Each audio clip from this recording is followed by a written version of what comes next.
नमस्कार दोस्तों, स्वागत है आप सबका। दोस्तों आज के इस वीडियो में आप सबको जानकारी देने वाले हूं। यदि आप बिहार राज्य के निवासी हैं तो बिहार सरकार की तरफ से कुछ आधिकारिक घोषणा किया गया है जिसके बारे में आप सभी को जानकारी होना चाहिए। तो पहले घोषणा के बारे में जानते हैं। बिहार में जितने भी पेंशनधारी है जिसका 400 रुपये महीने मिल रहा था, सभी को 400 रुपये महीना मिल रहा था। और ये महीना का जो पैसा होता था किसी महीने में आता था, किसी में नहीं आता था, लेकिन एक दो महीने का जोड़ करके फिर अगले महीने में भी दे दिया जाता था।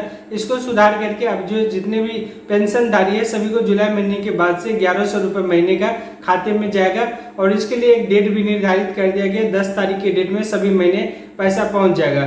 दूसरा जो अपडेट आ रहा है, जैसे कि लघु उद्यमी योजना के जो भी लाभार्थी है जिसका अभी तक ट्रेनिंग हो चुका है, तो उसका जो पहला किस्त है 50,000 रुपये, वो आपको बहुत ही जल्द यानी कि 27 जून के डेट में आपके बैंक खाते में पहुंचने वाला है। उसके बाद यदि आप लघु उद्यमी योजना का लाभ लेना चाहते हैं या फिर इन फ्यूचर लेने वाले हैं तो आप सबको जरूर जानना चाहिए।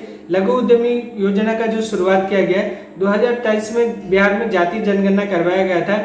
उसी जनगणना के हिसाब से जो सर्वे हुआ, सर्वे में ये पता चला कि बहुत सारे ऐसे लोग हैं बिहार में जो अपना खुद का काम तो करना चाहते हैं लेकिन उनके पास में पूंजी नहीं है। तो सरकार की तरफ से निर्णय लिया गया कि क्यों न इसको लाभ दिया जाए ताकि ये भी अपना खुद का काम स्टार्ट कर पाए। इसी लेकर के इस योजना का शुरुआत किया गया, लघु उद्यमी योजना, जो कि बिहार में ऐसे आदमी इस योजना का लाभ ले सकता है जो जीवन गरीबी रेखा से नीचे गुजर बसर कर रहे हैं, वैसे लोगों के लिए ये योजना लाया गया। और इस योजना का लाभ लेने के लिए आप जो बिहार राज्य का स्थायी निवासी होना चाहिए, आपके आधार कार्ड पे लोकल एड्रेस होना चाहिए, आपका आधार कार्ड अप टू डेट होना चाहिए, मोबाइल नंबर जुड़ा हुआ रहना चाहिए, एक बैंक अकाउंट होना चाहिए, जातीय और आवासीय सर्टिफिकेट होना चाहिए जो कि करंट ईयर का, जिस साल आप इस योजना का लाभ लेने वाले हैं उसी साल आपको ये सर्टिफिकेट बनवाना होगा।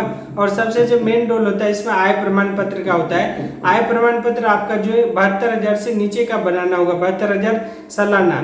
अगर उससे ज्यादा का अगर आप बनवा लेते हैं तो अप्लाई कर भी दीजिएगा, तो आपका आवेदन रिजेक्ट होने का चांस इसमें रहता है। तो ये चीज़ आपके पास में होना चाहिए, तब जाकर के आप ऑनलाइन अप्लाई कीजिएगा। और यदि आपका लॉटरी में नाम निकल के आता है तो आपको इस योजना का लाभ दिया जाएगा 2 लाख रुपए, जो कि लघु उद्यमी योजना का जो लक्ष्य था सरकार का 5 साल 6 साल में इस योजना को कंप्लीट करने का लक्ष्य था।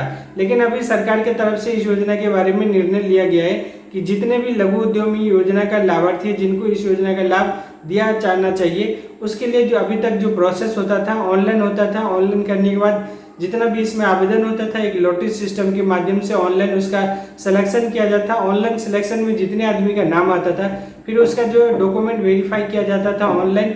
अब जो है ऑफलाइन भी डॉक्यूमेंट वेरीफाई किया जाता है, तब जाकर के उसका ट्रेनिंग होता है और तब जाकर के इस योजना का लाभ दिया जाता है। लेकिन सरकार की तरफ से जो अभी फिलहाल निर्णय लिया गया है जिसमें कि जितने भी सरकार का टारगेट है लघु उद्यमी योजना का, जितना टारगेट जितना पैसा देने का है सभी को एक बार में ही पैसा दे देगा, यानी कि बार बार सभी साल जो ऑनलाइन करवाने का टेंशन खत्म होने वाला है। तो इसके लिए एक कमेटी गठन किया गया। अभी ये बिल्कुल आधिकारिक तरीके से घोषणा नहीं किया गया कि किस तरीके से इस योजना का लाभ कोई भी ले सकता है आम नागरिक। जैसे 2025 के लिए तो अप्लाई हो ही गया, अब आगे किस तरीके से प्रोसेसिंग होगा, क्योंकि सरकार की तरफ से कहा गया है कि जितने भी लघु उद्यमी योजना का लाभ लेने वाले लोग हैं सभी को एक बार में ही पैसा दे दिया जाएगा, यानी कि बार बार सभी को ऑनलाइन करने का जरूरत नहीं रहेगा या फिर लॉटरी का आपको इंतजार नहीं करना पड़ेगा। तो आप सभी को अभी तक मैं 2 अपडेट दिए। एक तो जितना भी पेंशनधारी है सभी का 1100 रुपये हो गया और इसके लिए डेट भी निर्धारित कर दिया गया है 10 तारीख के डेट में। दूसरा, आप यदि लघु उद्यमी योजना के लाभार्थी है 2025 में आपका ट्रेनिंग हो गया तो आपको बहुत जल्द जो पहला किस्त है आपके बैंक अकाउंट में मिलने वाला है। इससे पहले आप सबको कुछ काम कर लेना, जो अभी आप बैंक लगाए हैं उस बैंक को आपको बैंक में जाकर के चेक कर लेना कि आपका खाता कहीं बंद तो नहीं पड़ा हुआ है, नहीं तो फिर आपके बैंक में पैसा भेज दिया जाएगा, आपके अकाउंट में पहुंचेगा नहीं। ये आप जल्दी से जल्दी करवा लीजिए। उसके बाद तीसरा जो अपडेट है, जो भी जीविका दीदी है, जो भी सरकारी अस्पताल है वहाँ पे आप 20 रुपये में खाना खा सकते हैं। उसके बाद जो है सरकार की तरफ से जो भी पंचायत है सभी पंचायत में विवाह भवन बनवाएंगे। यही कुछ अपडेट है सरकार की तरफ से। अब आप सभी को मैं एक पेपर कटिंग के माध्यम से समझाने का कोशिश कर रहा हूँ जिसपे कि सरकार की तरफ से आधिकारिक घोषणा किया गया है। उस न्यूज को भी आप देख लीजिए और अच्छे तरीके से समझ लीजिए। उम्मीद करता हूँ आप सबको मैं सही तरीके से जानकारी दे पाया। यदि ये वीडियो आप सबके काम का लगा हो तो वीडियो को लाइक करके चैनल को जरूर सब्सक्राइब कर लीजिएगा।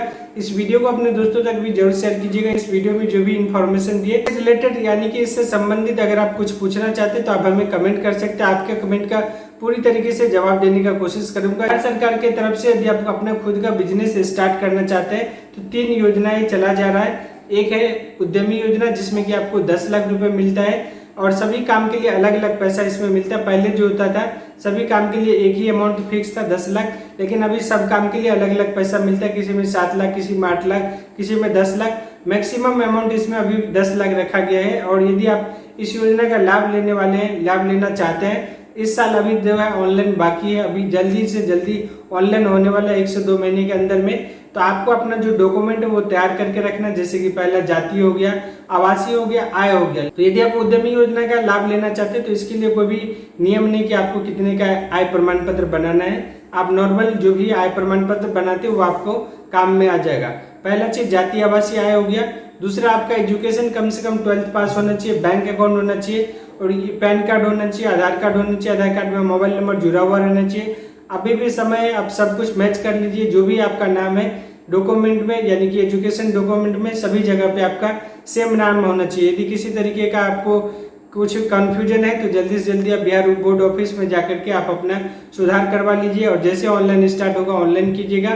फिर इसमें जो सिलेक्शन होता है लॉटरी सिस्टम के माध्यम से, यदि आपका सिलेक्शन हो जाता है तो तक मैक्सिमम आपका जो 10 लाख रुपए तक इसमें मिलता है, और 50% आपका माफ हो जाता है। 50% आप आसान किस्तों में जमा कर सकते हैं। सरकार की तरफ से योजना है लघु उद्यमी योजना है, जिसमें कि 2 लाख रुपए दिया जाता है और 2 लाख रुपए बिल्कुल माफ होता है। और तीसरा जो योजना है स्टार्टअप योजना है। यदि आप बिहार में कुछ भी अपना नए लेवल का करना चाहते हैं, कुछ स्टार्टिंग करना चाहते हैं जो कि बड़े पैमाने का काम हो, तो उस काम को भी आप स्टार्ट कर सकते हैं। इसमें भी आपको सरकार की तरफ से सब्सिडी दिया जाता है। और चौथा जो आप सबको बता रहा हूँ, यदि आप किसी भी राज्य से आते हैं, यदि आप अपना खुद का बिजनेस व्यापार स्टार्ट करना चाहते हैं तो सेंट्रल गवर्नमेंट की तरफ से जो स्कीम है PMEGP है और PMFME। यदि आप खाने पीने वाले क्षेत्र में काम करना चाहते हैं तो PMFME है। यदि आप नॉर्मल कोई भी काम करना चाहते हो तो PMEGP है। यदि इस दोनों योजना का लाभ लेना चाहते हैं तो आपको अपने नजदीक में जो बैंक है, बैंक में जाना होगा और बैंक में बात करना होगा कि हम कौन सा काम स्टार्ट करने वाले, कौन सा काम आपको करना है। बैंक वाले यदि सक्षम हो जाते हैं, यदि एग्री कर जाते हैं, तब आपको अपने जिले में जो उद्योग ऑफिस है वहाँ पे जाना है, वहाँ से बात करना है। और दोनों जगह से यदि सहमति मिल जाता है तब आप अप्लाई कीजिएगा। आप जो भी काम का प्रपोजल दीजिएगा उसके अकॉर्डिंग आपको पैसा मिलेगा, और इसमें भी आपको 35% तक का जो है छूट मिलता है। तो उम्मीद करता हूँ आप सबको मैं सही तरीके से जानकारी दे पाया। एक बार एक हमारे सामने में पेपर कटिंग है, और इस पेपर कटिंग पे आपका ज्यादा टाइम नहीं खराब करेंगे। यहाँ पे लिखा हुआ है राज्य के हर पंचायत में 50 लाख से बनेंगे विवाह भवन। तो आप सभी के ग्राम पंचायत में एक विवाह भवन बनवाया जाएगा, जहाँ पे आपके ही ग्राम पंचायत का कोई भी व्यक्ति जब भी किसी के यहाँ शादी विवाह होता है तो किसी भी समारोह में उस विवाह भवन का इस्तेमाल कर सकते हैं। और यहाँ पे अस्पताल में मरीजों और परिजनों को 20 रुपये में आपको खाना मिलने वाला है, जो कि जीविका दीदी के माध्यम से आपको खाना मिलेगा। सामाजिक सुरक्षा पेंशन जून से 1100 रुपये कर दिया गया है। पंचायत प्रतिनिधियों को जुलाई से 1.5 गुना भत्ता दिया गया है। उसके बाद पंचायत प्रतिनिधि की मृत्यु होने पर परिजनों को 5 लाख रुपये मिलेगा। यदि नॉर्मल मृत्यु होता तब भी ये मिलेगा। जीविका को व्यवसाय के लिए 10 लाख तक का लोन दिया जाएगा। यही सरकार की तरफ से कुछ अपडेट था जो आप सभी के सामने में देने का कोशिश किया हूँ। तो उम्मीद करता हूँ आप सबको मैं सही तरीके से जानकारी दे पाया। यदि ये वीडियो आप सबके काम का लगा तो वीडियो को लाइक करके चैनल को जरूर सब्सक्राइब कर लीजिएगा।